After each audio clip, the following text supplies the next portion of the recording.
Бақша, жүзімдер, мына өзім жаңағы осыдан 4 жыл бұрын егіп кеткен нелер нышанасын беріп жатыр. Ағаштың тамырына құрт түссе, діңгегі құлайды. Адамның санасына құрт түссе, тегі бұзылады. Бақытжан қария отбасында ортасында бүлдіріп үлгермеді.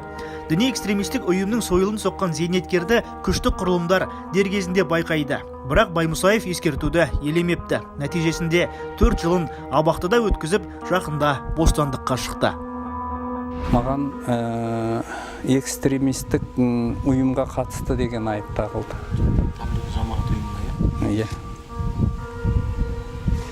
Құжатсыз, жаңағы мемлекеттің арнайы рұқсатынсыз біреулерге уағыз насихат айтудың, және де оған арнайы білімдерді алмастан біреуге нұсқау берудің дұрыс емес екенін өзіміздің теолог мамандардың айту бойынша түсіндім. Көп нәрселерге көзімізді ашып кетті. Таблиғи жамағат исламның сунниттік бағытын ұстанады. Бірақ сарапшылар бұлардың идеологиясы исламның қағидаларына қайшы деген ұстанымда және радикалдық ұстанымдары уахабизмге жақын.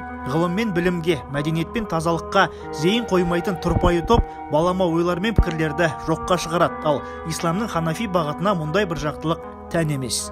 Дінді насихаттау секілді қарапайым ғана жақсы ниеттің астарында өкінішке орай үлкен бір идеологиялық мәселе жатыр. Үндістан, Бангладеш, Пакистан секілді мемлекеттерге жыл сайын баруы, сол мемлекеттердегі өздерінің дін лидерлерінен арнайы тапсырма алуы, алған тапсырмаларына сәйкес біздің елімізде діни алауыздықты қоздыру, не болмаса жекелеген тұлғалардың діни нанымдарына, ар-ождан бостандықтарына қол соғушылық фактілері өкінішке орай елімізде жиі тіркелген болатын. 80% өкілдері өкінішке орай террористік ұйымдарға белсенді қатысқан болып табылады.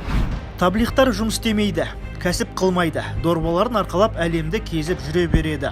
Отағасы ел кезіп кетіп, аштықтан шырқыраған баласына азық таппай қиналған талай шаңырақ шай қалып тынды. Заңмен ресми тыйым салынған ағымдардың бірі бұл таблиғи жамағаты.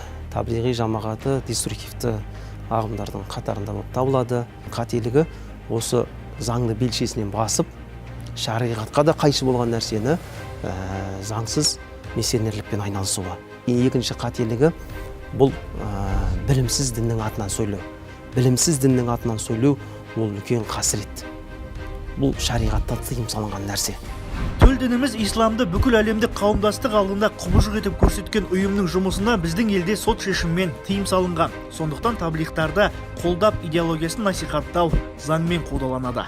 Мен қазіргі таңда таблиғи экстремистік топтан толығымен бас тартып, имам Ағзам Абу Ханифа діні бойынша ұстандым. Қазір сол немен жүріп жатырмын. Жастарға айтар ақылым енді бәрі өз тура жолдарын тауып дұрыс жүрсе болды. Шығыс данасы Әл-Харизидің сөз бар болғаны гүл ғана, ал іс сол гүлден түйнеген жеміс деген сөзі бар. Баймұсаев тобырмен бірге шекара асып, өзгелердің санасына лаңкестіктің дәнегін сеппегеніне шүкір етеді. Қазір ол таблиғшылардың тілі тікенек, санасы мүгедек екенін мойындайды.